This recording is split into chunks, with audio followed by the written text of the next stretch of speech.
الحمد للہ رب العالمین والصلاة والسلام علی سید الانبیاء والمرسلین اما بعد فاعوذ باللہ من الشیطان الرجیم بسم اللہ الرحمن الرحیم السلام علیکم ورحمۃ اللہ وبرکاتہ۔ ناظرین و سامعین ذی محتشم،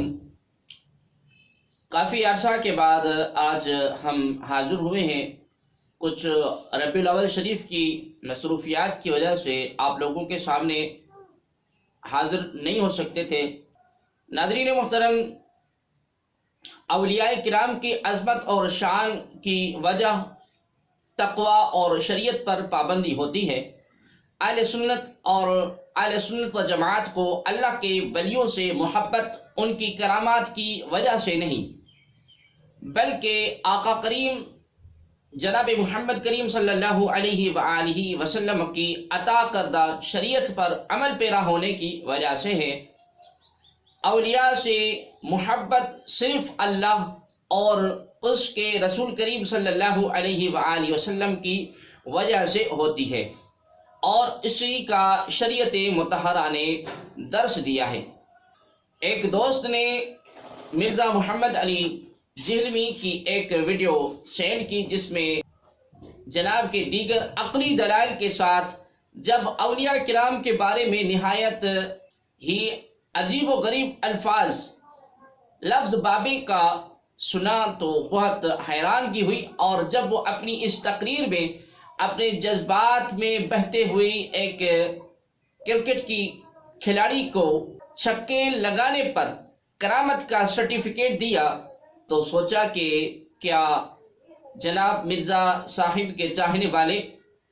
ایسی باتوں پر یقین کرتے ہیں، اور وہ پڑھے لکھے ہونے کے باوجود کسی کھلاڑیوں کی کرامت مان سکتے ہیں؟ بہرحال ایسی باتیں اپنی متابعین یا چاہنے والوں کو اپنے ساتھ لگائے رکھنے کے لیے جناب مرزا محمد علی انجینئر صاحب کرتے رہتے ہیں۔ بلکہ ان کی ایک تقریر میں مرزا جہلمی تو یہ بھی کہتے سنے گئے کہ سائنسدانوں نے تو موبائل بنا دیا ہے، اگر تمہارے بابے میں طاقت ہے تو اسے کہو کہ ایک موبائل ہی بنا کر دکھائیں۔ مرزا علی جہلمی کو شاید یہ نہیں معلوم کہ ایک طرف جہاں ان کی دلیل میں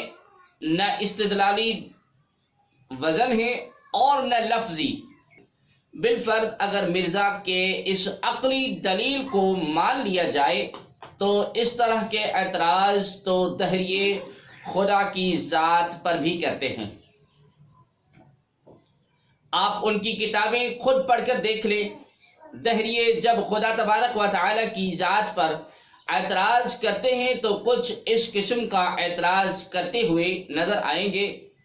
بہرحال جناب محمد علی مرزا کے اعتراض میں ایک نقطے کی طرف کچھ عرض کرنے کی جسارت کرتے ہیں تاکہ عوام الناس کو دلائل کی حقیقت اور اصلیت واضح ہو جائے۔ مرزا علی جہلمی اور ان کے چند شاگردوں کی تحریر اور تقریروں سے یہ بات سامنے واضح ہوئی کہ شاید وہ یہ سمجھتے ہیں کہ کسی بھی ولی کی شان اس کی کرامت کے ساتھ ہی ہوتی ہے، اور وہ اعتراض ہم اہل سنت پر، اولیاء پر اعتراض کے ضمن میں کرتے ہیں۔ مگر اس بابت کچھ عرض یہ ہے کہ اہل سنت و جماعت کا اس معاملے پر موقف واضح ہے کہ اولیاء کی عظمت اور شان اور ان کی فضیلت شریعت کی پابندی کی وجہ سے ہی ہوتی ہے، نہ کہ ان کی کرامات کی وجہ سے۔ ان کی شان کا اندازہ لگایا جاتا ہے، مگر اس سلسلے میں یہ بات بھی ذہن میں رہے کہ ایک ولی اللہ سے اگر شریعت کی پابندی کی وجہ سے کوئی کرامت ظاہر ہو تو اس کا انکار نہیں کیا جا سکتا۔ عوام الناس کو یہ نقطہ سمجھنا چاہیے کہ اہل سنت و جماعت اولیاء کی عزت و قدر ان کی کرامات کی وجہ سے نہیں، بلکہ دین اور شریعت کی پابندی کی وجہ سے کرتے ہیں۔ اس نقطے کو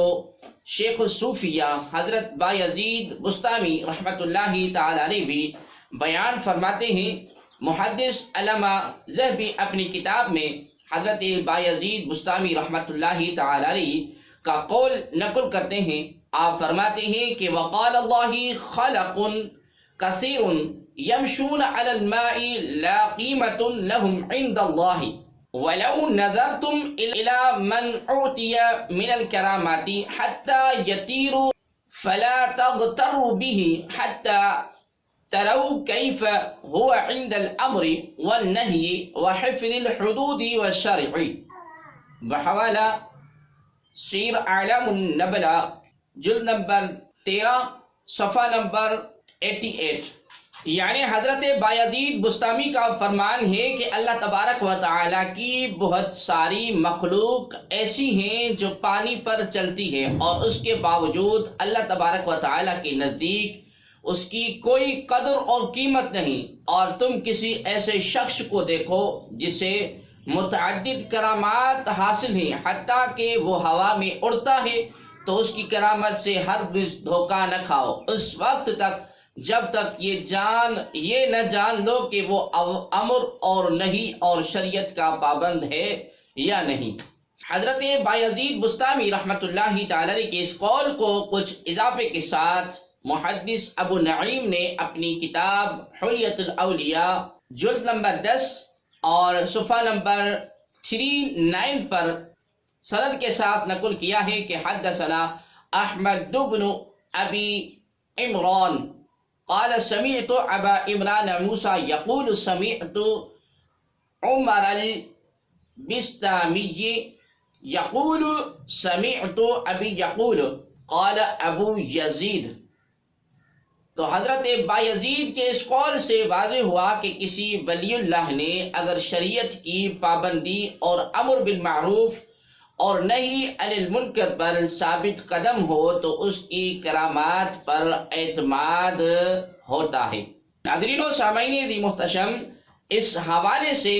یہ نقطہ تو واضح ہوا کہ اہل سنت کے نزدیک شرف اور منزلت کا دار و مدار شریعت کی پابندی ہے. اس لیے جو لوگ صوفیہ کرام کی کرامات پر اعتراض کر کے یہ سمجھتے ہیں کہ اگر ان کی کرامات پر اعتراض کریں گے تو ان کی شرف اور منزلت یا ان کی بزرگی پر اعتراض ثابت ہو جائے گا، ایسا بالکل نہیں. اس لیے کرامات سے انکار کرنے سے یہ لازم نہیں کہ اس ولی اللہ کی شان میں کوئی حرف آئے گا. اس کے برعکس اہل سنت و جماعت اولیاء صالحین کی شریعت کی پابندی اور اللہ کے نیک بندے ہونے کی وجہ سے اگر کوئی کرامت ظاہر ہو تو اس کا انکار بھی نہیں کرتے. اولیاء صالحین کی کرامت کے منکر معتزلہ ہیں اور صوفیہ کرام کی کرامت پر یقین رکھنا اہل سنت و جماعت کے عقائد میں سے ہے. جب ان لوگوں کے پاس دلائل نہیں ہوتے تو ایک بات الزامی طور پر کہتے ہیں کہ صوفیہ کرام کی کرامات نہ ماننے پر کون سی شریعت کے قانون کا انکار لازم آتا ہے. ان لوگوں سے گزارش ہے کہ اگر وہ اپنا مطالعہ وسیع کر لیں تو ان کو یہ معلوم ہوگا کہ اولیاء کرام کی کرامات کا اقرار کرنا عقائد اہل سنت کے قبیل سے ہے. اس پر شرعی حکم اگر کسی مفتی صاحب سے ہی پوچھ لیں تو بہتر ہوگا. ناظرین محترم، جناب مرزا علی جہلمی صاحب سے جب اولیاء کرام کی شان کے خلاف کوئی دلیل نہ ملی تو اولیاء کرام پر اعتراض کے لیے عقلی دلیل پیش کی کہ اگر کوئی ولی پانی پر چل سکتا ہے تو آج کل کوئی ایسا شخص ہے جو پانی پر چل کر دکھا سکے. مرزا علی جہلمی کی اس بات کا مقصد یہ کہ عوام الناس کے ذہن میں نقطہ راسخ کر دیا جائے، کیونکہ آج کوئی ولی اگر پانی پر چل نہیں سکتا تو اس کا مطلب یہ ہے کہ ایسی تمام کرامات جو کتب میں موجود ہیں وہ جھوٹی ہیں اور اگر ان اولیاء کرام کی کرامات جھوٹی ثابت ہوئیں تو ان کی شان اور منزلت پر یقین کرنا بھی صحیح نہیں۔ اب مرزا علی جہلمی کی خدمت میں گزارش ہے کہ آپ دلیل عقلی اور نقلی کی طور پر غلط ہیں، وہ اس لیے کہ نمبر 1، موجودہ کسی نیک شخص اور متقدمین اولیاء کا تقابل میں قیاس مع الفارق ہے، کیونکہ اہل سنت و جماعت نے یہ موقف واضح کیا ہے کہ ولی اللہ کے لیے کرامت کا ظہور ضروری نہیں۔ اس پر بے شمار عقائد کی کتب میں تصریحات موجود ہیں۔ نمبر 2، ولی اللہ کے لیے یہ بھی شرط نہیں کہ جب کوئی اعتراض کرے تو وہ اس کرامت کو ظہور پذیر کرنے کا پابند بھی ہو۔ نمبر 3، امت کے ولیوں میں صحابہ کرام اور تابعین کا بھی شمار ہوتا ہے۔ ان صحابہ کرام سے ظہور پذیر کرامات کا جو کہ سیاہ ستہ اور دیگر کتب احادیث میں مروی ہیں، اگر کوئی اس دلیل کے ساتھ رد کر دے کہ ہم ان جلیل القدر شخصیات کی کرامات کو تسلیم نہیں کرتے، کیوں اگر ایسی کرامت ہو سکتی ہے تو پھر آج کا کوئی ولی ہمارے سامنے ایسی کرامت کا ظہور کر کے دکھائے۔ شاید مرزا علی کو قرآن مجید کی ان آیات کا بغور مطالعہ کیا ہو جس میں بنی اسرائیل نے حضرت موسیٰ علی نبینا علیہ الصلوۃ والسلام سے خدا کو ماننے کی شرائط رکھی تھی۔ مرزا علی جہلمی صاحب کے ان استدلال پر اتنی بات ہے کیونکہ ناظرین عقل بھی رکھتے ہیں اور شعور بھی رکھتے ہیں۔ نمبر 4، جناب ایسے استدلال سے تو آپ کو صحیحین اور سیاہ ستہ کی بے شمار احادیث کو غلط اور جھوٹا کہنا پڑ جائے گا، کیونکہ کثیر روایت میں صحابہ کرام اور تابعین اور تبع تابعین کی کرامات ثابت ہیں۔ اگر ان کرامات کو آپ یہ کہہ کر تسلیم کرتے ہیں کہ ہم صرف ان کرامات کو مانتے ہیں جو صحیح روایت میں منقول ہیں، تو پھر جواباً عرض ہے کہ پھر تو آپ کی وہ عقلی دلیل کہ اگر پانی پر چلنا یا ہوا میں اڑنا کسی ولی سے ہو سکتا ہے تو کوئی ہمارے سامنے کر کے دکھائے بھی منشور ہو جاتی ہے، کہ کیونکہ آپ نے کرامات کو جانچنے کا طریقہ یہ رکھا ہے کہ اگر کوئی آج کل ایسی ہی کرامات کر کے دکھائے تو آپ اس کو مان لیں گے۔ جناب مرزا صاحب، پھر تو صحابہ کرام کی کرامات کو آپ کو اس وقت ماننا چاہیے جب ایسی کرامات آج کوئی آپ کے سامنے ظہور پذیر کر سکے۔ اب مرزا جہلمی خود فیصلہ کریں کہ کون سی دلیل معتبر ہے اور کون سی قابل رد، کیونکہ آپ کے اصولوں کے مطابق اگر آپ کے سامنے ظہور پذیر کرامات کو دلیل لیا جائے تو پھر کرامات آپ کو قبول ہیں تو دیگر اولیاء کرام کی کرامات پر اعتراض کیوں؟ اس کا فیصلہ آپ کے چاہنے والے کریں تو بہتر ہے۔ ناظرین و سامعین عزیز محتشم، موصوف محمد علی مرزا جہلمی کی ہر دلیل اور قیاس ان کے اپنے ہی خلاف جاتا ہے۔ اولیاء کرام کی کرامات تو تواتر سے ثابت ہیں کہ اس کا انکار کوئی ضدی یا ہٹ درم شخص ہی کر سکتا ہے، کوئی عقل اور شعور رکھنے والا ایسی بات نہیں کر سکتا۔ ان کرامات کو تواتر کے ساتھ نہ صرف صوفیہ نے اپنی کتب سے بیان کیا ہے بلکہ محدثین کرام نے اولیاء کرام کی کرامات پر کتب لکھی ہیں، جن میں محدث ابن خلال اور محدث لالکائی رحمت اللہ تعالی علیہما کی کرامات اولیاء مشہور اور معروف کتب ہیں۔ اس مقام پر مناسب یہ ہے کہ اس امت کے اولیاء میں سے ایک ولی اللہ حضرت ابو مسلم الخولانی رحمۃ اللہ تعالی علیہ کی کرامات کا بیان کیا جائے کہ ان سے پانی پر چلنا معتبر کتب اور اسانید سے محدثین کرام نے اپنی کتب میں بیان کیا ہے۔ حضرت ابو مسلم الخولانی کا پانی پر چلنا ہم انشاءاللہ تبارک و تعالی آپ کے سامنے بیان کرتے ہیں کہ امام عبداللہ سے مروی ہے کہ امام احمد بن حنبل نے اپنی کتاب میں حضرت ابو مسلم الخولانی کا پانی پر چلنے کا واقعہ صحیح سند کے ساتھ بیان کیا۔ آپ فرماتے ہیں کہ حدثنا عبداللہ حدثنا ابی حدثنا ہاشم بن القاسم حدثنا سلیمان عن حمید بن ہلال او غیرہ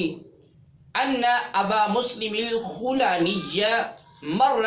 بدجلة وهي ترمي بالخشب من مدها فمشى على الماء ثم التفت إلى أصحابه فقال هل تفقدون من متاعكم شيئا فتدعوا الله عز وجل۔ کتاب الزہد احمد بن حنبل صفحہ نمبر 310۔ یعنی حضرت ابو مسلم الخولانی ایک مرتبہ دجلہ کی طرف تشریف لائے، اس وقت دجلہ نے اپنی اندر تیرتی لکڑیوں کو پھینکنا شروع کیا اور حضرت ابو مسلم الخولانی نے پانی پر چلنا شروع کر دیا اور پھر اپنے اصحاب کی طرف متوجہ ہوئے اور کہا کہ اگر تمہارے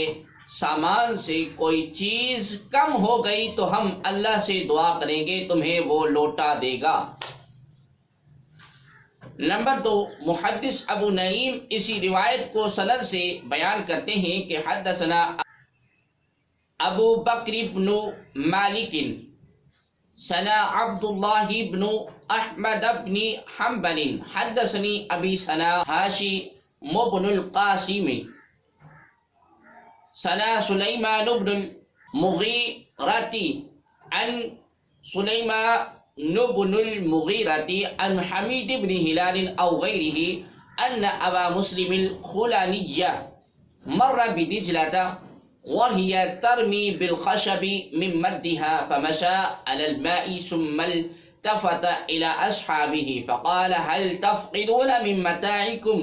شيئا فندعو الله بحوالہ حلیت الاولیاء طبقات الاسفیاء۔ یعنی حضرت ابو مسلم الخولانی ایک مرتبہ دجلہ کی طرف تشریف لائے، اس وقت دجلہ نے اپنے اندر تیرتی لکڑیوں کو پھینکنا شروع کر دیا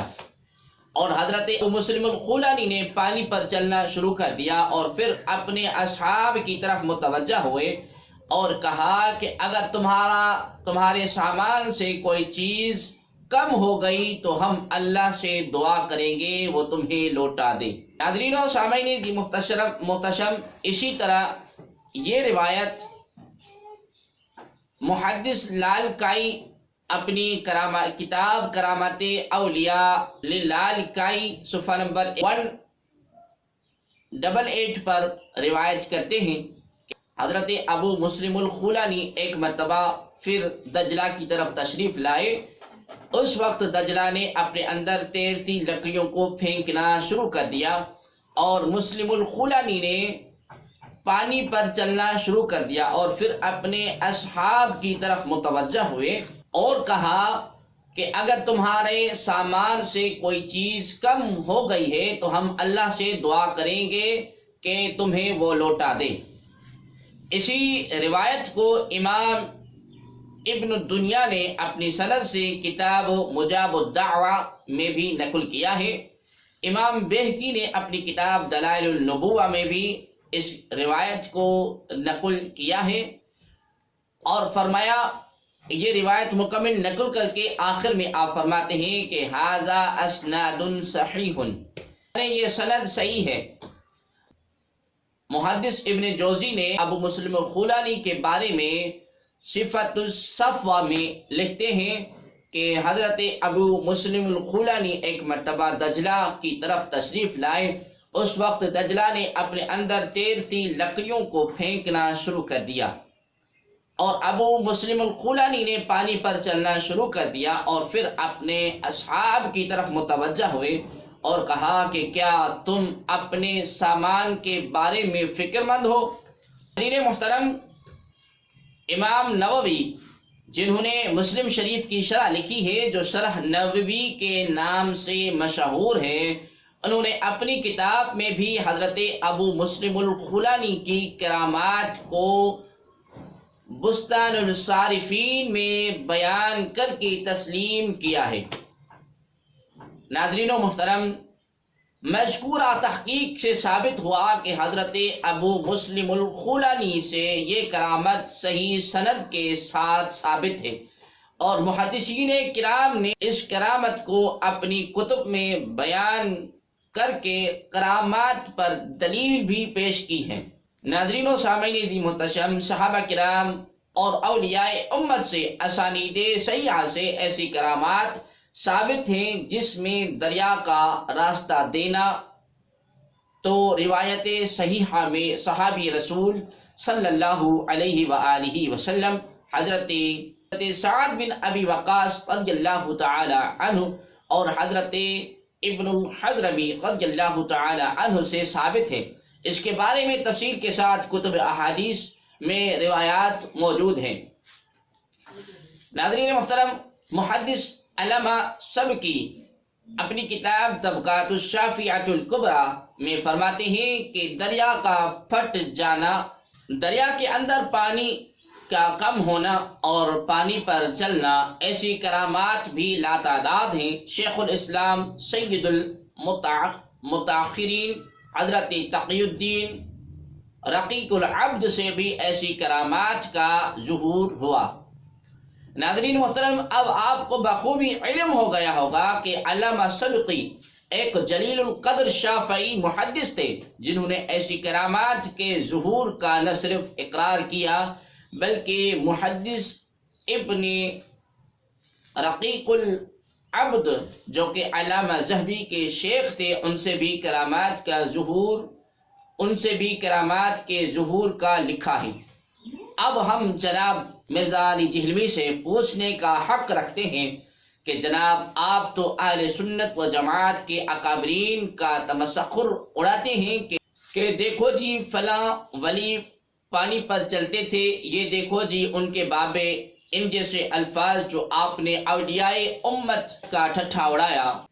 اب آپ کی ان محدثین کرام کے بارے میں کیا رائے ہے؟ پانی پر چلنے والی کرامات کا اقرار ایک عظیم محدثین علامہ سبکی نے کیا اور اس کا ثبوت محدث ابن رقیق العبد سے دیا۔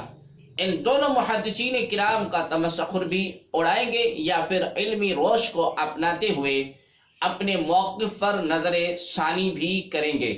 محمد علی مرزا نے اولیاء امت کی ایسی کرامات کو نقل کرنے پر نہ صرف علماء اہل سنت کو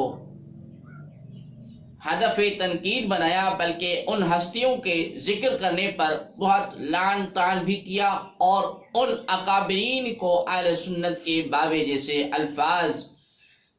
استعمال کیا۔ ناظرین محترم، ہم آپ لوگوں کو بارہا مرتبہ یہ عرض کرتے ہیں کہ انجینئر محمد علی مرزا صاحب جو ہیں وہ عالم فاضل یا محقق نہیں بلکہ وہ ایک جاہل اور اجہل قسم کا شخص ہے، اور خود اس نے اعتراف کیا ہے کہ میں بہت بڑا فتنہ ہوں۔ لہذا جو شخص یہ اعتراف کرے کہ میں بہت بڑا فتنہ ہوں، اس شخص سے باز رہنا چاہیے اور اس کے عقائد و نظریات سے باز رہنا چاہیے، اس کی تعلیمات سے باز رہنا چاہیے، بلکہ خود کو بچانا چاہیے، اپنے اہل و عیال، عزیز و اقارب، دوست اور رشتہ دار سب کو اس فتنے سے بچانا چاہیے۔ اللہ کریم کی بارگاہ اقدس میں دعا گو ہے اللہ تبارک و تعالی آپ اور ہمیں اس جیسے جتنے بھی فتنے برپا ہیں یا برپا ہونے والے ہیں، اللہ کریم ان سب سے ہم سب کی حفاظت فرمائے. آمین.